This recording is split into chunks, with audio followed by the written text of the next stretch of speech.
Wati Hanifia berkongsikan video berpantang hari pertama tanpa baby. Semoga Wati terus kuat untuk meneruskan hidup. Hari ni, hari pantang Mami yang pertama.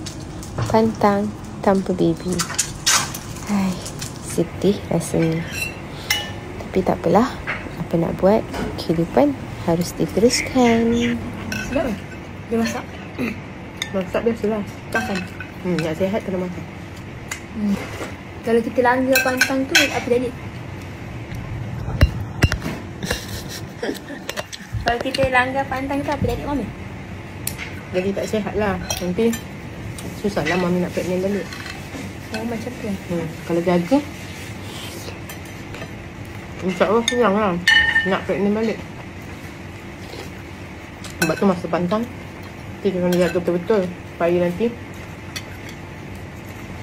bila kita tua, badan kita tak sakit-sakit. Mungkin memang tak rasa sakit. Tapi kalau sekarang kita tak jaga, macam umur Neni tu, Mami akan sakit pinggang lah, sakit kaki lah.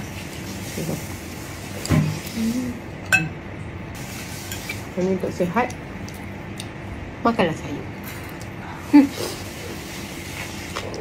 Sebenarnya, Mami awal-awal lagi dah book Kasia Confinement Center ni untuk jaga Mami time pantang nanti. Tapi tak sangka secepat ini Kasia Confinement kena jaga Mami. So now, marilah kita berpantang selama 2 minggu.